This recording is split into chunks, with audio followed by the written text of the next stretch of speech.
Ford की starting की कहानी इन 100 सेकेंड्स।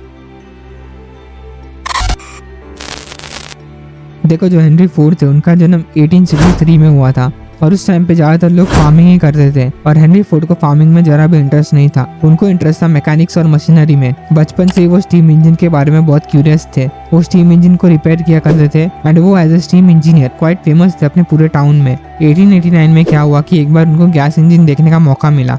इस टेक्नोलॉजी को देखकर हेनरी फोर्ड अमेज्ड हो गए। उन्होंने देखा कि गैस इंजन स्टीम इंजन के कंपैरिजन में कई गुना हल्का और एनर्जी इफिशिएंट था और ये स्टीम इंजन के कंपैरिजन में जल्दी स्टार्ट भी होता था। ये देखकर उन्हें पता चल गया था कि गैस इंजन ही फ्यूचर है। लेकिन गैस इंजन इलेक्ट्रिसिटी पे वर्क करता था और हेनरी फोर्ड को इलेक्ट्रिसिटी के बारे में कुछ नहीं पता था। इसलिए 1891 में उन्होंने as an engineer Edison illuminating company को ज्वाइन किया, जहाँ पे उन्होंने इलेक्ट्रिसिटी के बारे में बहुत कुछ सीखा। जिसके बाद उन्होंने अपने नॉलेज से एक कार बनाई जो कि उन्होंने 1600 किलोमीटर चलाने के बाद $200 में सेल कर दिया। जिसके बाद उन्होंने और 2 कार्स बनाई जो कि पहले की कार से कई गुना बेटर थे। 1899 तक हेनरी फोर्ड को अपने स्किल्स के ऊपर पूरा कॉन्फिडेंस आ गया था, इसलिए उन्होंने अपनी जॉब छोड़कर अपनी पहली कार कंपनी की शुरुआत की जिसका नाम था डिट्रॉइट कार कंपनी।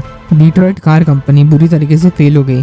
फिर उन्होंने फोर्ड मोटर कंपनी की शुरुआत करी जो कि उनकी सेकंड कंपनी थी, जहाँ पे इन्वेस्टर्स के प्रेशर और हेनरी फोर्ड के अपनी कंपनी के लिए अलग विजन के कारण इन्वेस्टर्स ने हेनरी फोर्ड को रिप्लेस कर दिया बाय हेनरी मार्टिन लेलैंड। जिसके बाद हेनरी फोर्ड ने गुस्से में अपनी कंपनी से ही रिजाइन कर दिया। जिसके बाद इन्वेस्टर्स ने इस कंपनी का नाम चेंज करके कैडिलैक रख दिया जो कि उस टाइम पे लग्जरी सेगमेंट को ही टारगेट करते थे। और फिर से जीरो से स्टार्ट करते वक्त हेनरी फोर्ड ने सिर्फ और सिर्फ रेसिंग कार्स बनाने पे फोकस किया। उनकी कार की स्पीड 90 किलोमीटर पर आज तक चली गई थी। इस वजह से उन्होंने इन्वेस्टर्स का ट्रस्ट फिर से जीत लिया था। अब हेनरी फोर्ड ने अपनी third company Ford motor company की शुरुआत करी, जिसमें हेनरी फोर्ड ने एक कॉमन मैन के लिए कई सारे कार्स डिजाइन करना स्टार्ट किया, जैसे कि model A, model B, model C, model F, model K, model N, model R and S और टी।